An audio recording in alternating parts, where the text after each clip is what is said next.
when you least expect it. Friends. I feel I can call you friends now. Yeah, not much longer. Friends, there's a wonderful atmosphere in here tonight, just like a clinic. This is a special show, tonight for all the girls. Special tonight, ladies. Tonight is Ticklemas Eve. Yeah, tonight is Ticklemas Eve. Charlotte, you've got it. Have a look in your diaries. It's 6 weeks after Sexy Jessica. Ticklemas Eve, I have them especially refluffed for you tonight, girls. Yeah. Oh, Gladys, you're good to get it, yeah. At midnight tonight, ladies, your husband, your boyfriend, or both of them, this is why I'm wearing my hurry coat. Genuine moggy skin, I love moggy skin, pussycats. Took 28 moggies to make this. All Toms. And it's full of life, this coat, isn't it? It's been on a few beds. Never mind your duvets. This has been on a few beds in Blackpool this week. Got a pair of underpants. Got a pair of underpants made of the same stuff, moggy skin long johns. When I walk down our street, people say, "Oh, here he comes." "Oh, here he comes." That's the best joke in the act. Yes, I love Chris Blackwell. Gee, yes, I love him. Why did you well? For many reasons. But why didn't you tell us a few? Sorry about this, but the straight man usually he's on his holidays, so. No, because it's the crew here. That's why. That's the attraction. The crew. Yeah. You're not allowed to call them stagehands. You're not allowed to call as non-PC. You can't call them stagehand. It has to be the crew, which makes this place even more like the Titanic. But this. Whenever I've played Blackpool before, they always the crew. They always supply me with a butler, a dresser to put me in my tights with a warm spoon. And years ago, it used to be a ladle. But this getting older, age doesn't matter, does it, unless you're a cheese. But a few years ago, I was what they call a sexagenarian. And now I enjoyed that. I have to say, I enjoyed being a sexagenarian. I had cards printed. I used to do home visits. I ain't got an agent.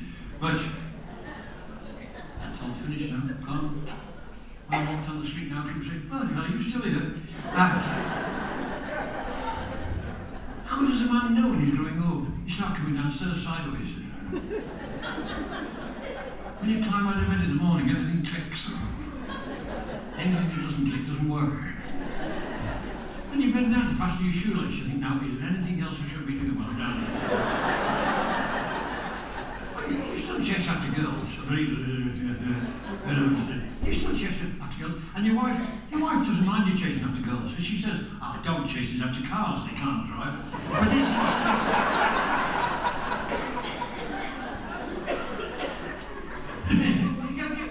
you just have some conversations, Conversation? No, not that kind. This, it does. The younger people think you're a very wise man. Oh, you're very wise. You've been through it all. You know everything. Think you're a bit of a guru, and you can give them good advice. So you don't want to let them down. You just say, "Oh yeah. When things look black, send them to the laundry." You can lead a horse to water, but a pencil must be lead. This never put off till tomorrow what you can do today. Because if you do it today and you like it, you can do it again tomorrow. And you learn all the great philosophers, Aristotle and his brother Aristide. W.C. Fields, he said, happiness, he said, smile every morning, get it over with. And you have to be a philosopher, and you have to say very philosopher say things that are very wise. You say, "Yes, well, do not walk behind me, for I may not want to lead. Do not walk in front of me, for I may not want to follow. Do not walk alongside me, just leave me alone." And as you grow older, you get signposts, hints that tell you, signposts that tell you where you're up to. Now, one of the signposts is when your family start visiting you more often. That's when you know you're growing a bit older, in the family. You know, they're trying to get their order in early. Usually you don't see it from one year's end to another, and all of a sudden your family, every week, your family start visiting. It's unnerving. They keep coming to visit, and when they're coming, they're always looking around going, oh yeah. Knocked up water. Some of the cheeky beggars have notebooks going on. And they keep being very, very, how are you feeling? Well, I'm feeling all right. Okay, yeah. Are you sure? Of course. They're not a doctor. How do they know? They're picking on your ornaments. I'm saying I saw this on Floggit. Now, another one of nature's signposts, how do we up to, is always tell you, always be nice to your children. Always be nice to your kids, because they're the ones who are going to decide which home you're going in. And put you in a home now, you know, put you in a home when you can't do things to yourself. Can you still do things to yourself, sir? Pardon? Will you make her do it? Okay. Well, this is they put you in what you call an old cockery. Yes, the old cockery. And they're very nice, and they look after you and your food, and all your bread's ready chewed. We give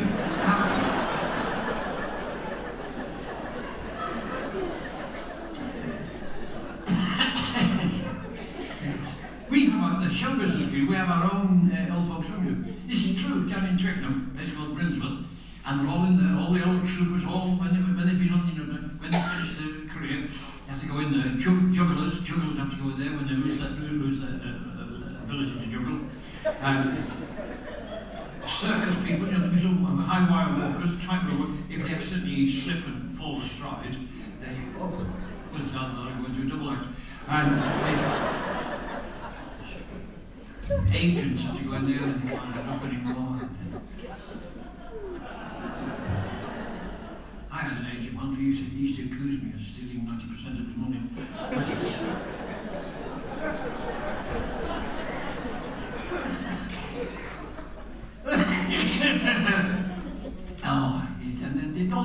all the comedians have to go in and they start forgetting the lines. Not yet. Yes, and they look after them. They're all during the day. They park them all in what they call the day room. The day room. They can't imagine them on the street because there's double other lines. They put them in the day room. They're all in there, you know. They're all making useful things, making raffia baskets and coasters, anything that people don't want. Mostly ladies, because they reckon ladies live longer than men. Is that right? Yeah. Well, I think men just give up, don't you? An old codger, he climbs out of bed in the morning, has a good scratch. You can't do that. This goes downstairs, sees his wife in curlers, switches the news on, thinks, oh, stuff this. One day, in the old folks' home, in the show, they brought in this new prisoner. This new patient. Nice little old man, nice little old cocker, all nicely dressed and clean, you know. And, well, the situation was, can you imagine all those ladies there? The farmers, he told you, he was all the felt. He was like bringing a new cockerel into the hen pen. All the old lady pullets were,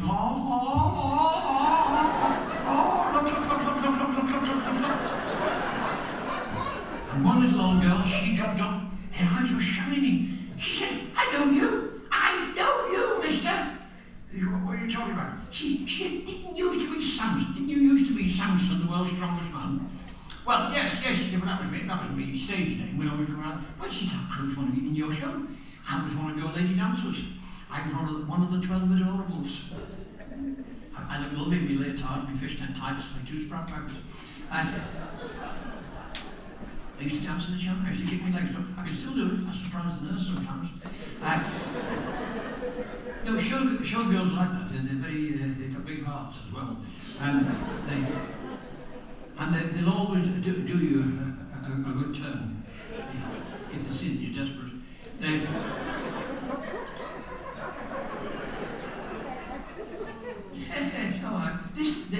Show business people, they're very, very, if they're not actually doing a professional show, you know, they'll do a show to raise money for charity, for a good cause. This is tonight? They don't know yet. This, oh, you say. And, I'm sure I've told her something else, isn't it? Anyway, she said, you were Samson and I was one of your lady dancers. We had those lovely shows. Then after the show parties, we loved parties, oh, a bush, all that champagne. We played games, we played Star Trek Knock. And Star Trek, it's the same as Postman's Knock, only you go a lot further. And everybody at the party had to do a party piece, you see. Everybody had to do something. So I used to do my recitations, and there was a young lady from Ealing who walked upside down on the ceiling, and he went on from there. And there was a young lassie from Leeds who swallowed a packet of seeds, and this old Yorkshire lass, and you have to find words to rhyme. It used to end up with all covered in weeds, and then you, Mr. Sampson, you did your part. You were wonderful. You were so strong. You made all the girls gasp. We didn't know you. You dropped your trousers, and you had this big iron bar. Well, we all wondered what you were going to do with it. And you did. This big thick iron bar, you bend the iron, man, you went very red. Oh, you did go red. And you grunted a lot. You're a marvellous grunter. You bent the iron bar with double. Do it again, dear. Go do it again. Today. Go do it today. After tea. Do it entertain. For the girls. Go and do it. Well, easy, I can't. No, not now. No, my wrists are gone. You see, this... Oh, there's lots and lots of old folks' homes all around Blackpool. Well, it must all be bloody empty tonight. But this...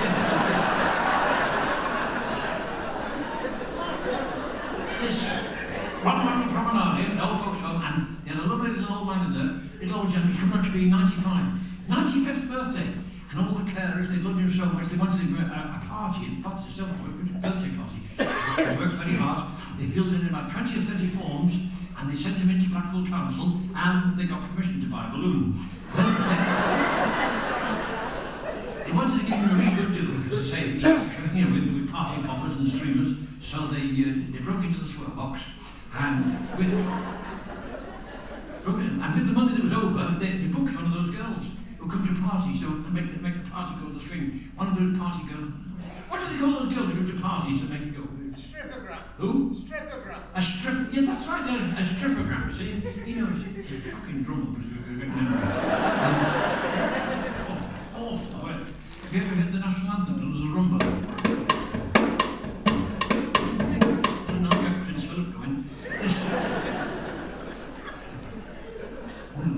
Who won the Grand National in 1934? A horse. Correct. This. Who won the Battle of the Roses? Cadbury's, yes. This.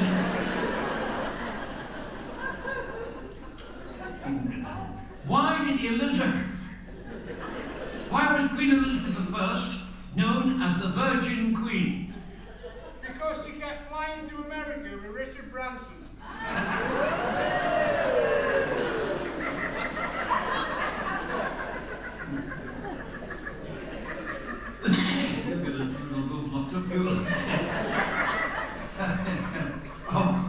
I must be done playing. Oh, what do they call those girls in the park?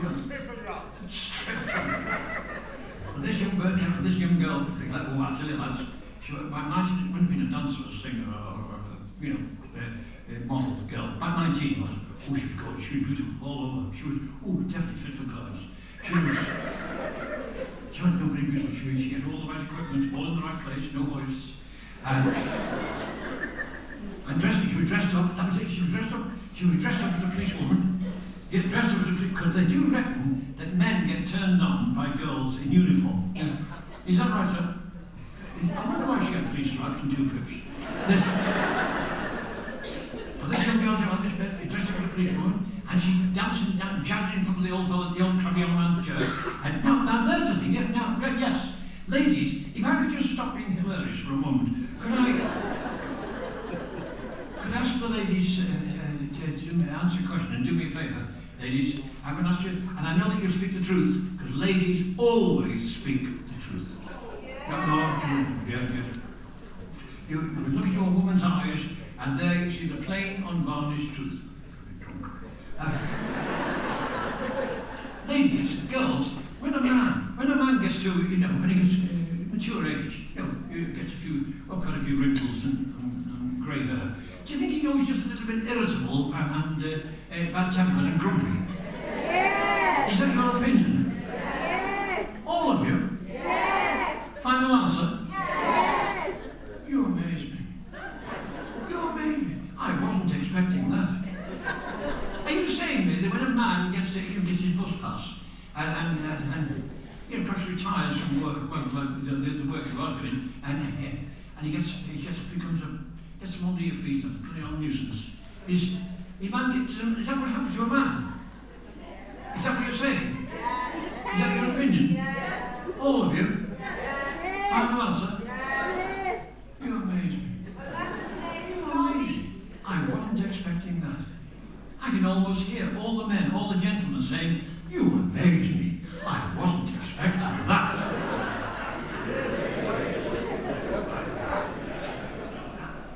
Why not? Are you seriously saying, ladies? And when a nice little old man, when he gets to draw his pension, he turns into a grumpy old git. Yes. You amaze me. I wasn't expecting that. Why not? Well, let's ask all the men about the ladies then. See, no, fair dues. Come on, ladies, you've had your say. You've had your say. You struck your oar in. Now it's time that we have right of reply. Yes, gentlemen, fellas, lads, mates, chums, muckers, lads. When a lady gets to a mature age, do you think they go a little bit more dippy than they usually are? Where's my keys? I put my keys up. Where's my purse? Who's got my purse? Someone has got my purse. And I can pick up the stairs and go down the stairs. Well, I don't kind of thing. Oh, it's so hot for me. It's so hot for me. Oh, it's so hot for me. Turn that heating down. Turn that down. But you're paying me.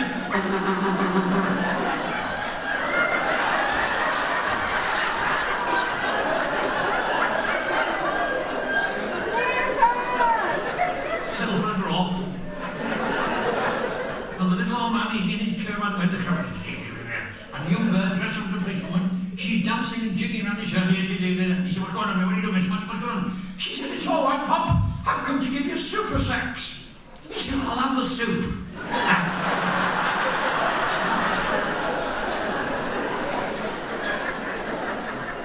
Surprise, we arrived at this afternoon in Blackpool. The manager of the theatre met me at the front door, gave me a typical Blackpool welcome, kicked me on the shins and bought a fiver, and he's told me that they've had a committee meeting, the manager and all the usherettes. They've had a committee meeting and they decided by 91-0 that they booked me a place to go because it's my birthday next week.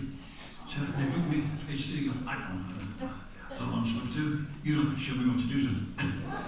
You've forgotten. Oh, well. I picked not just an ordinary pastry girl. No, this is a pastry girl from the continent, from France. Yes, because in France they're going for ooh in a big way, but ooh la la and plenty of it. Yes. Oh, in France it's all. In France, for instance, it's different. In France, nightshirts and pyjamas are classed as overalls. Yes. You can claim them for workwear. If you have a nightshirt that's seen better days, you can go for wear and tear allowance. Oh, shocker. In France, on a Sunday afternoon in France, yes, totally different than Chorley, in France, on a Sunday afternoon, the average Frenchman would rather than watch Match of the Day. They're not normal like we are. Yes, totally different, Preston. Yes, in France. If we were in France now, none of these fellas would be in here tonight. They'd all be out. In any sense, I'd be with them too. Oh, in France, when lady in front is having a romantic interlude in front. She looks up and she says, oh, sacre bleu. Oh, sacre flippin' bleu. Oh, President Sarcastic. Oh, toujours l'amour, tonight for sure. In Italy, when a lady's having a romantic interlude in Italy, she looks up and she says, oh, sempre amore, molte amore, Berlusconi. In Germany, Deutschland, in Germany, when a lady's having a romantic interlude, she looks up and she says, oh, wunderbar, wunderbar, falling in love again. What am I to do? I can't help it. Wunderbar, invade me again. In Lancashire and Yorkshire, Barnsley and Blackpool, and Cumbria, when a lady's having a romantic interlude, she looks up and she says, that ceiling needs doing there.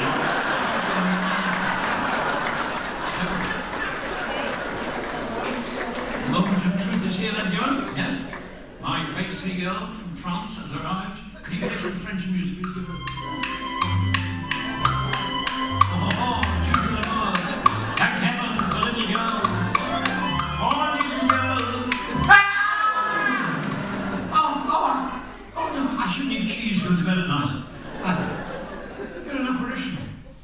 Are you the ghost of Christmas past? You're supposed to be a page 3 girl. Page 33. Page 33? That's the page where they sell stair lifts and sheds and grow your own tomatoes. That's your job. I've got 2 jobs. 2 jobs. You're a busybody. What's the 2 jobs? I've got this one. Which you do very well. Must be done. You're very beautifully turned out. I don't know where you've been turned out from, but you look very you're hardly thrown out. You're carefully ejected. Yes, I like the rubber apron. I don't know how you do with that. And you've obviously done a lot of work in Manchester. You've got to get rent collectors, you know. I do like the cake frill. There's probably all kind of E numbers in there. Cake frill, which may contain nuts.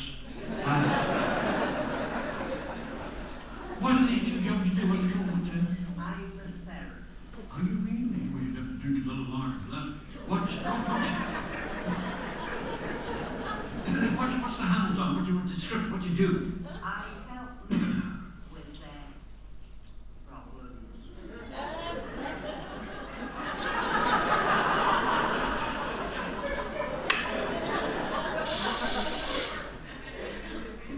You help men with their Problems. help has arrived, sir. And where do you do this valuable work? Do you do it in a shed, in a yard, in a field, in a disused aerodrome somewhere? You know when you come along the M55? Exactly. We had to come here today, yeah. I'll name it very good. M55, carry on, sat nav, M55, yeah. And you reach the Blackpool turn-off? And you reach the Blackpool turn-off? That's me.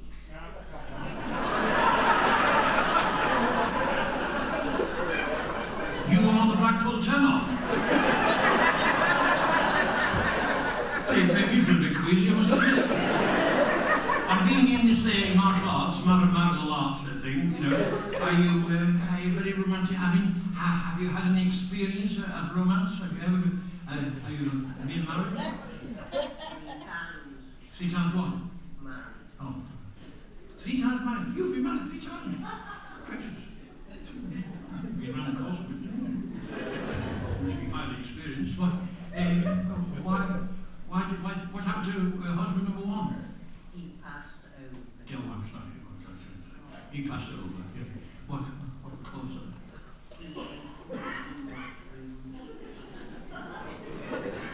He ate poisoned mushrooms. What happened to husband number 2? He passed over. He passed over, did he? Why was that? He ate poison. Oh, he ate what? He ate poisoned mushrooms.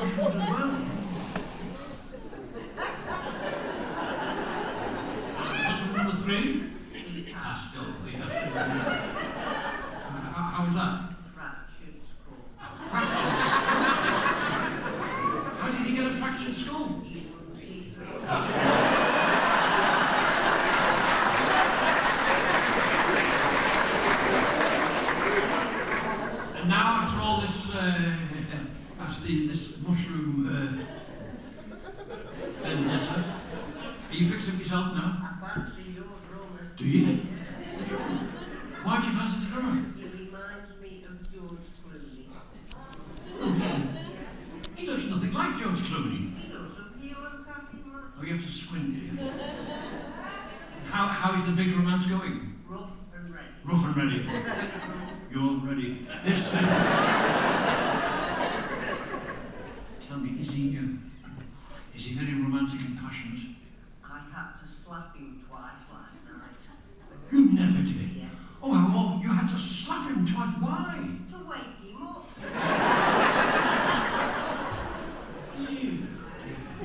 Well, you can help me, Phoebe. I want you to take this jacket back. Hi, girls. Check me out, chicks. Hey, it cost me a lot of money to get all dolled up for you ladies like this, to be honest. Yes, it's very, very expensive as well. This is from a very exclusive gentleman's boutique.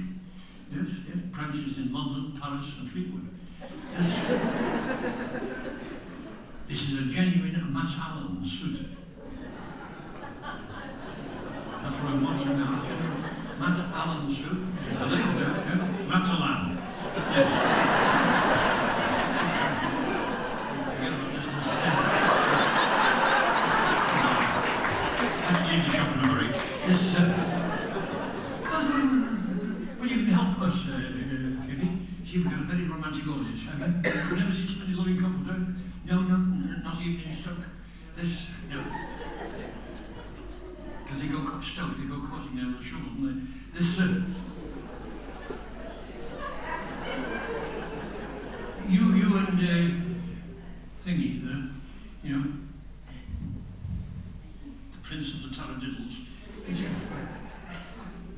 Do you have a special lover's name for him? Tesco's. Tesco's? Oh, because every little helps. Does he have a special lover's bedroom name for you? Sainsbury's. Sainsbury's, yeah. Try something different every day. This,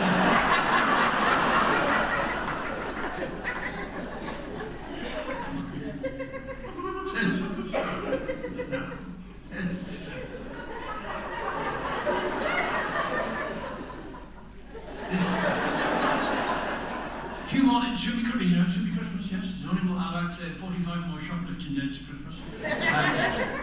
So in preparation for I bought a job lot of Christmas crackers, all with jokes and riddles. Some of them are hilarious, some of them are nearly as good as the stuff I've done tonight. So I tried them out on you, saying if you laugh, that's okay. But don't force yourself, yeah? Okay, here we go then. What's green? It's 8 foot long, it's got 8 legs, and if it fell out of a tree, it'd kill you. Snooker table.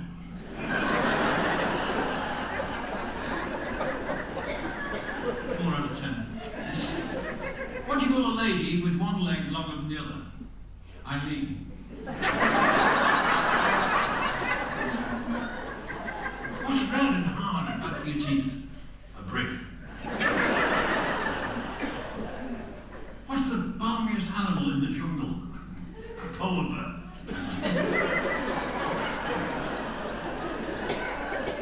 And all those lovely people upstairs on the mantelpiece there, they're like Toby jokes, aren't they? Knock, knock! Who's there? Cook! That's the first one we've heard this year. Yes. Maybe you missed it. It's just on the news now. Oh, the news. Oh, drama. A big ship had run aground in Charlie Harbour. Yes. All the sailors working around there were mad. Big ship, Charlie Harbour. This ship loaded with a cargo of red paint and blue paint. All the crew marooned. This. One way to go pay extra. This. Did you hear about the shrimp? The shrimp that went to the prawns cocktail party. He pulled a muscle. Once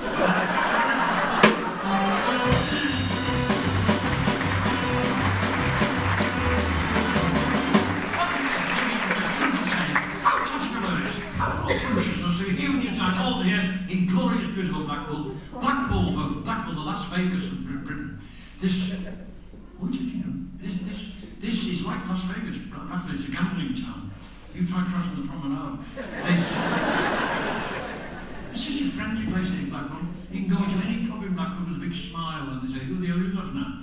This, Blackpool folks, always the holiday playground for people from Lancashire and Yorkshire, or people from this side of the Pennines. The Pennines. What we were taught at school, the Pennines, the backbone of England. So where does that leave London? Now, what I'm saying is, there may be some Blackpool people here tonight, Blackpool, who must be very worried and anxious about the future of their beautiful town. Yes, well, I can put your minds at rest, ladies and gentlemen, because this afternoon, ladies and gentlemen of Blackpool, I was at the town hall there. I had tea with the Lord Mayor, £2.50, chocolate cake. I said, I'll have the chocolate eclair. He said, that's my thumb. But the Mayor of Blackpool said, here last week, in the town hall in Blackpool, they had an extraordinary council meeting. An extraordinary council meeting, there was like 600 or so. And the Mayor of Blackpool and all the councils, they had first glance at the fabulous, brilliant new plans for the future of Blackpool. What's a landfill? And the people who live here, is anybody who lives in Blackpool? Yeah, we've got lovely people down there. They're not snooty, you know. We travel all over Britain doing shows, and the local councils always got big signs out and saying, we are twinned with. Ooh. Well, Blackpool isn't twinned with anywhere. Now, it's got a suicide pact with Grimsby. That's it. We drove into Blackpool this afternoon. We went around every roundabout so we screwed the wheels off the car. But the reason I've chosen Blackpool tonight, ladies and gentlemen, the reason I've chosen Blackpool to deliver my lecture is no,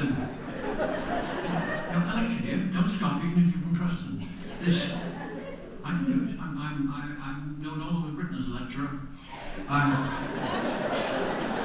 can talk on different subjects. I can speak on women's rights.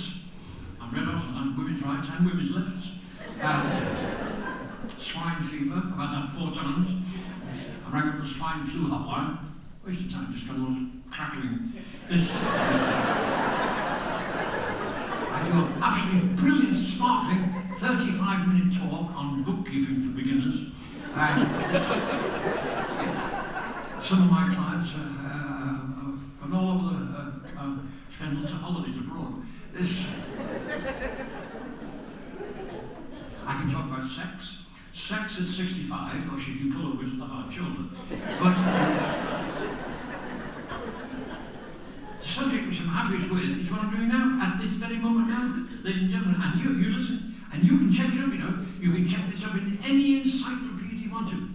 It's a well-known fact. There are certain people in this world who have great difficulty in laughing. And why the hell do you all have to turn on the front of the I don't know. It's a noise that comes out of a hole in your face. Anywhere else, you're in dead trouble. People, lots of ladies like little things. It's a pity, but they are. Ladies are lovely sensitive. Ladies get little lines at the side of their eyes. They're called laugh lines. Laugh lines. They get them to watching their husband getting ready for bed at night. We arrived in Blackpool, the manager met us at the front door, and he told me about this beautiful theatre, the Grand Theatre. It's a lovely theatre, and told me when it was first built, how much it's cost, who's still paying for it. The architecture, well, you can't see it, can you, because you're sitting in the dark. And there's a very good reason for that too. But, the architecture, stunning architecture. If the lights which are suddenly go up now, you'd all gasp with amazement. Well, you were, sir, because I see what you're doing. We've got the theatre cast, we've got the theatre ghost, the woman in white. It was a dental nurse who snuffed it trying to get a drink in the interval. Then you got 2 ghosts, actually. The ghost of the demented theatre manager. This happened, a couple of 100 years ago. The demented, he popped off. The manager, what happened one night, he was up there in the gallery. Went, hello up there, the old parachutist. The manager of the theatre, and there was this comedian on the stage, and he wouldn't get off. And this.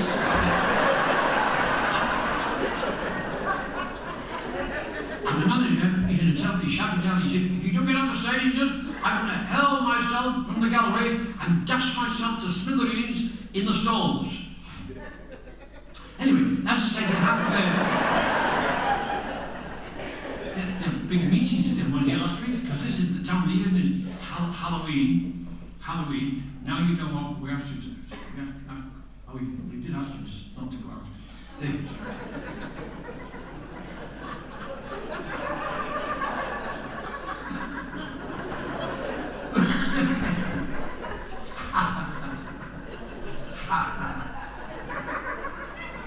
Halloween, and then when bonfire night when it's time, and this is the time of the year, November, for ghosties and ghoulies, isn't it?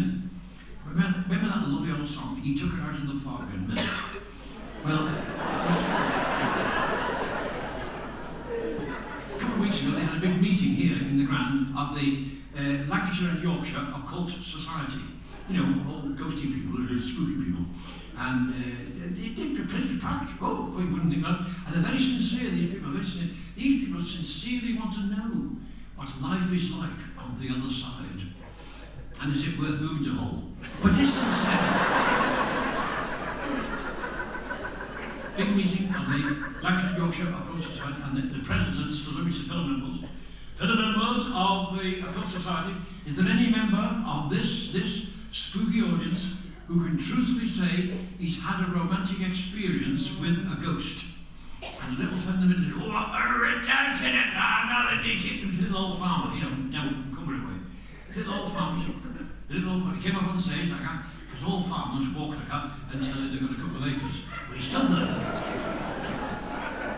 And the president said, Mr. Farmer, will you tell the assembled spooky audience about your very, very romantic experience with a ghost? Oh, he said, I thought he said a goat.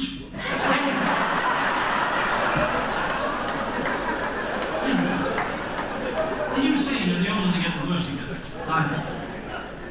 My last Saturday night, back home in Nottinghamshire, I was sitting in the room reading this book of ghost stories. And the wind.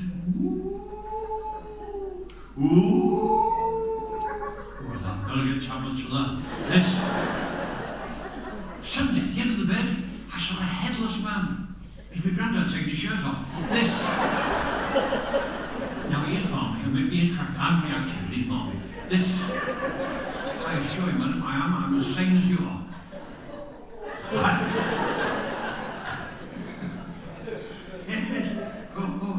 Do you believe it? Do you believe in ghosts? In spite of this fella sitting next to him. Oh, my granddad, he does crazy things. He's way better fairies now. One Friday night, he was having a bath in front of the fire in Nottinghamshire. You know, got one of those big old galvanised tin baths. Yeah, that's what you do it there. Which is the lady? The other lady? No, the other lady's married, isn't it? No, the other lady's married. Which is the one that's? Are you the one that's enjoying yourself? Where do you live, Mr. Lady? Where do you live? Where? Bristol. Bristol? What the hell are you doing? Are you on the run? You're not Bonnie and Clyde, you two. Bristol, have you got a dodgy sat nav? Bristol. Are you from the posh end or the scruffy end? Posh end. Have you got a nice house? Yeah. You both get. I mean, you live in the same house, but yeah. She lets you live with her, does she, sir? Yeah. Have you got a nice part-time? Yeah. Well, you can't put it with all the time, can you? Have you got a nice bathroom? Oh, good. Do you have a bidet?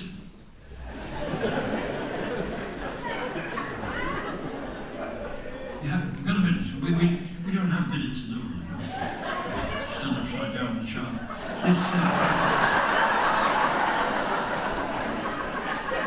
One Friday night, there's my granddad, and we have this galvanised tin bath hanging on the back of the walls. I mean, we get it down once a year for the annual, and it's a strict road. It's kids first, and whippets, then your granddad. Just picture Grandad, you can imagine, can't you, all pink and wrinkly. There's little Grandad in the old tin bath, now a big box of dog came in the kitchen. And our dog went, hello, they're putting me meat in a bigger bowl. He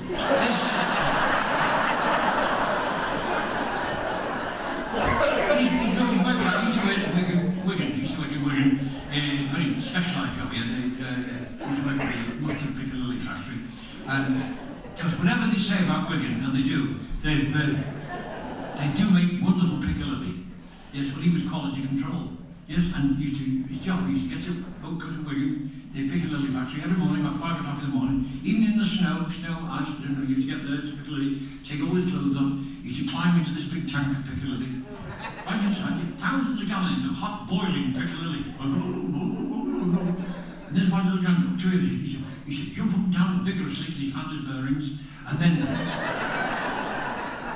my Grandad's job, he used to feel round for the cauliflower.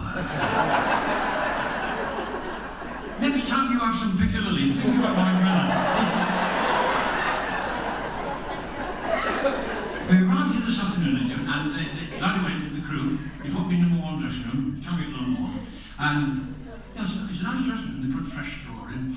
And I sat there all afternoon worrying. You'd never ask me, what was I worried about, Jen? I was worried about you. You? I thought to myself, will I be good enough for them tonight? How can I, a humble clown from Nottingham, hope to entertain brilliant people from Bristol and all that? Well, and then I saw you coming in, but it doesn't matter now. Yes. Sitting there, worrying about you. It's been a rough life. When I was a tiny little baby, you know, ladies, my mother used to carry me around in a handbag. And I thought a ballpoint pen with my brother. Jealous of him because he's top and screwed. But it's a rotten start in life, you know, when you're a baby and nobody wants you. Yeah, true. The yo-yo wouldn't come back.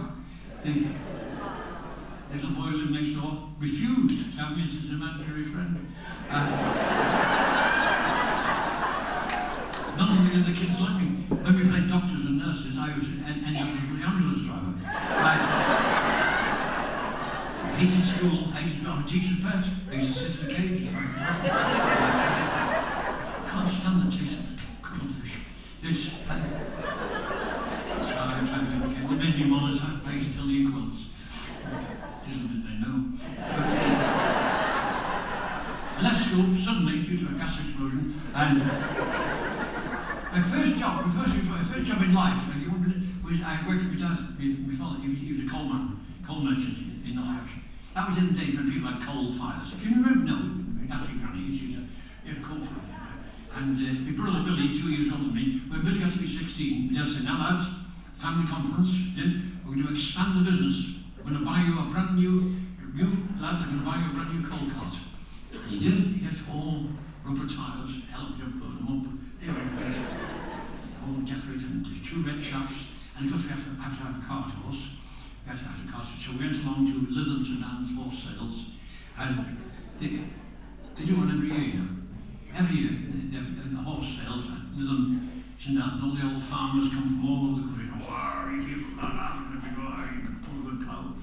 All sorts of people who buy horses, you know, like travellers and tinkers, you know, jibbos. They have the horse to pull the caravans, and then the rag and bone men, I bought 3 of those last week, and I'm going to try and breed from them. And like all posh people go out hunting, you know. Oh, what a glorious day! Let's go and kill something. So they all come along to the little horse sales at London, and they trot the horses up and down the promenade, you know, and all the old farmers looking at them, saying, "Hi, you lad, look at the big behind in him, my God, look at them muscles, they're all fetlocks." That's my wife. Oh, sorry.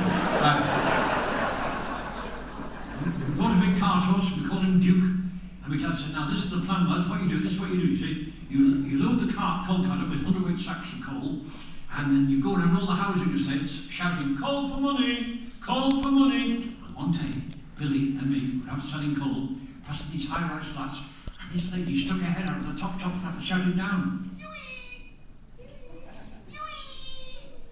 Billy said, this is your big day. Is it? This is the day you become a man. What's the last time I looked? You're going to back up to the coal cart, get a 100 coal sack on your back, and take it to that lady on the 14th floor. When you get to the top, you'll be certified. Hey, sure, always said I guarantee it. So I backed up the coal cart, got a 100 sack of coal on my back, and away went the horse showing and macho. Don't worry, missus. You won't go cold this winter, love. I'll get this 100 coal up to you if it kills me. Now, come on, Ken. Come on, you can do it. Come on, you've got muscles. Everybody's watching. Come on. You're macho. Get up the stairs, up to flight number 1. You're looking good. Flight number 2. You're not looking so good, you're not feeling good. Got number 3. My knees were buckling from under it. I got to flight number 4. I turned around and found I had the horse by the ears.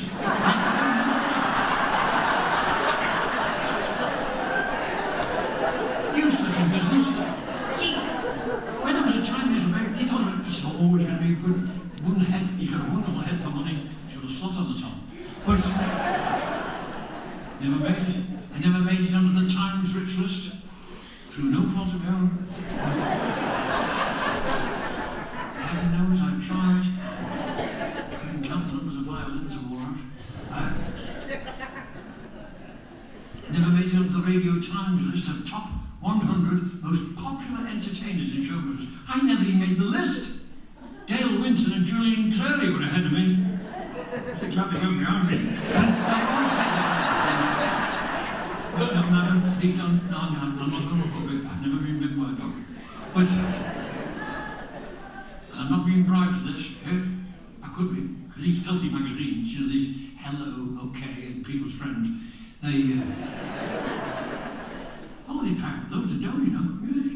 They just, people, if you want to see people's, you know, biological secrets, go find a bit of computer, I'm not sure. And Widdicombe, you know, I was a toy boy. And Widdicombe, she got me when I was young.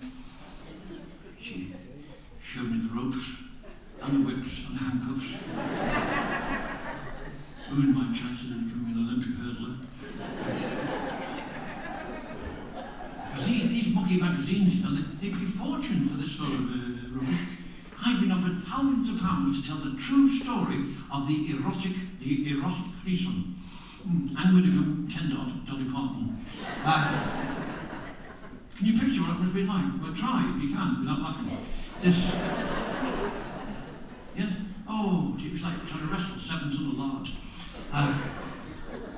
Yes, oh, all night long. In the morning, I used to kneel up in bed to see if it was breaking daylight.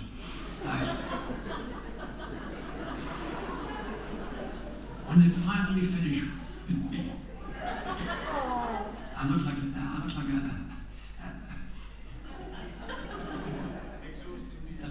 I'm singing the right word. I looked like an exhausted meerkat. Oh, simple. Couldn't you do all kinds of work in show business? Do you know that, Mrs.? You have to be able to do everything. A lot of the people have to go on location. Oh, that's the one. Waving palm trees in the hot, burning tropical sun, you know, and you have to, well, because it's sponsored by television, you know, actually, money no object, they have young teams of young girls looking after your every need. You know, suntan lotion, and no, a bit lower, Gladys. More to the left here. No, that's not awards. And teams of young girl dancers in grass skirts. Have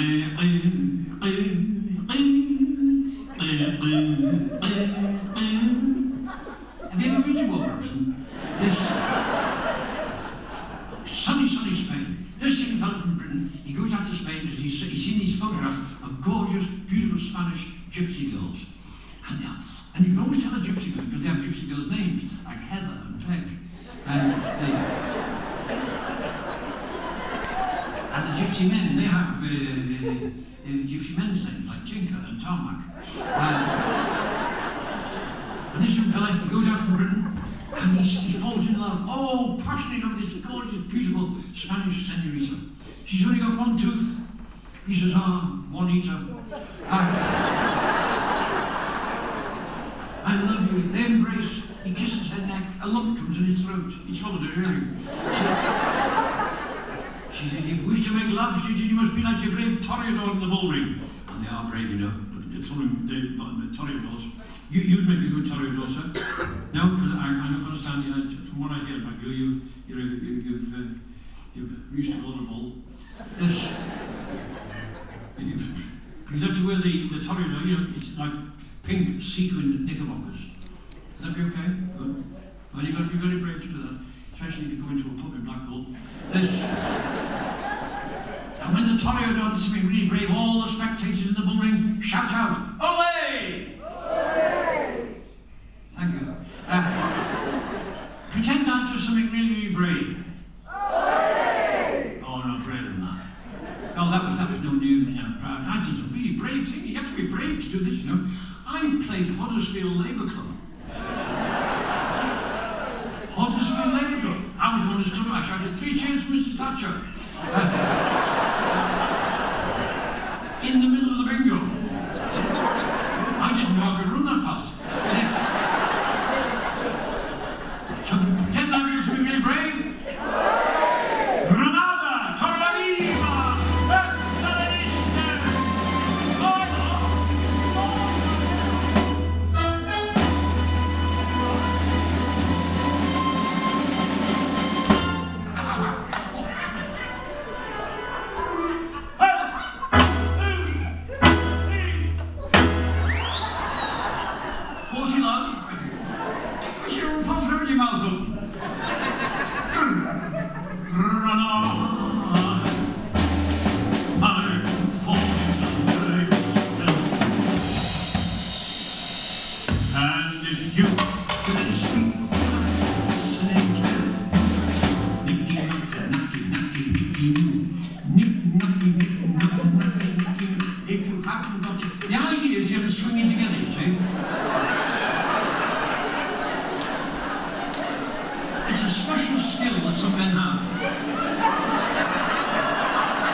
Did I ever tell you when I went to Niagara Falls? Well,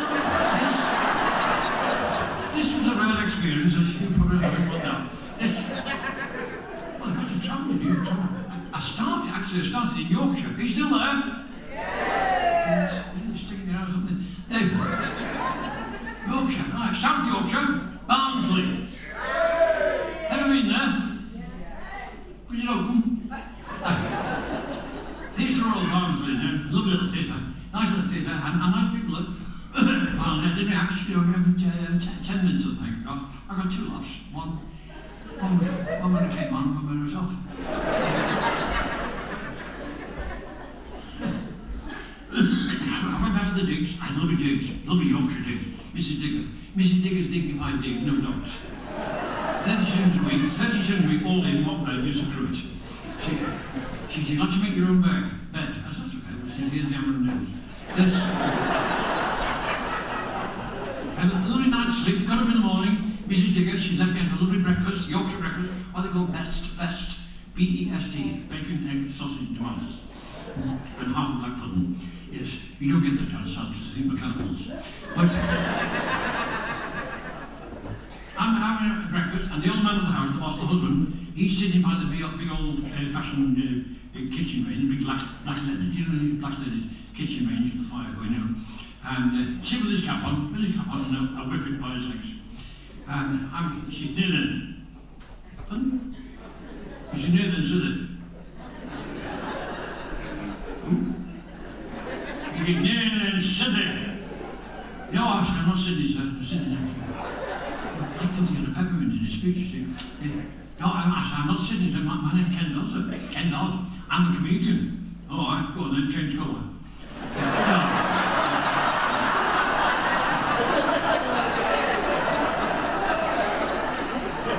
I'm a turn. He's that artist. How many? He said, is that artist? See, nobody gave me a phrase book, and in those days, I couldn't speak Yorkshire. He said, is that artist from Tut Theatre? He said the magic word, Tut Theatre. See? So I knew, I said, yes sir, I must be a artist then. From Tut Theatre. Right, then, he said, that's neat. I said, who is? He said, last night, he said, when you did your turn, at the theatre, as an artist, when you came back to the diggings, he said, did you have occasion to go down the bottom of the garden to visit the little huts, the little shed at the bottom of the garden? Well, yes, I did say, yes, it must have been stage fright, nerves, you know. It upset me, tummy. So I did say, yes, when I did my fish business, I came back and I had to go to the hut shed at the bottom of the garden. He said, did you pull the, I said, I did. He said, you know, you let all my bloody pigeons out.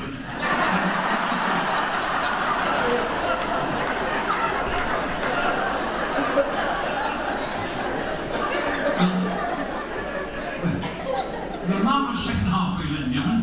Yes, we've got a wonderful act, wonderful people now. It's andante, that's it's a music for andante.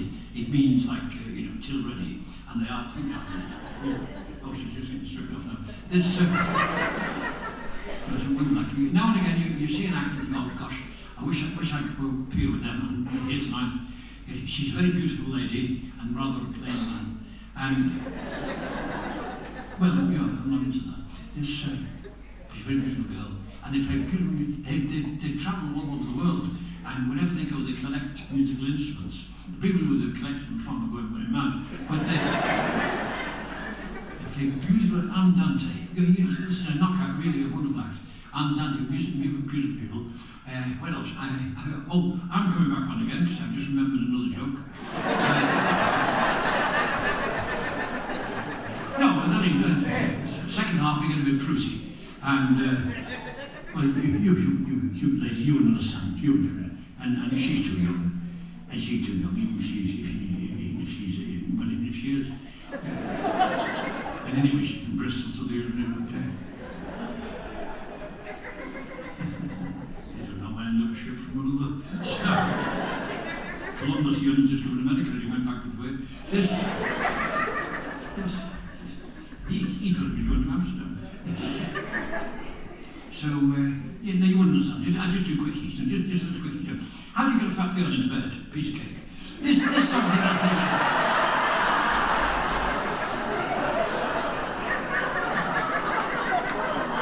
The idea is that we're going to get you in a very, very good mood.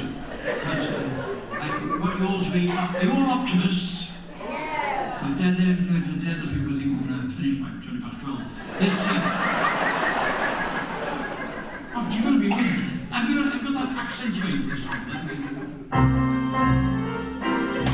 You got to accentuate the positive feeling, and in the negative, and latch on to the affirmative. Don't mess with mystery between.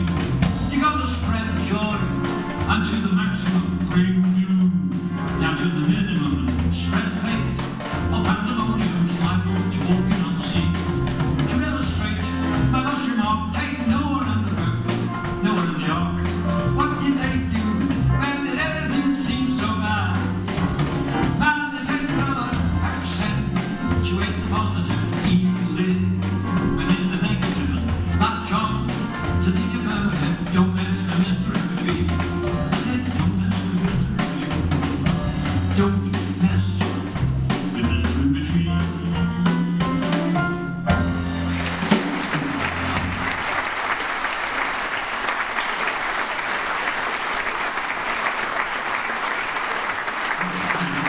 I've never done that before. Sound like a shoplifter, don't I? This.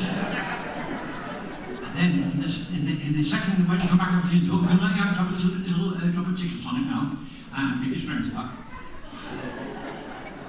And then we bring on the one you've all been waiting for, the man you've all come to see. The man, he's here, he's arrived. None other than Dickie Mint.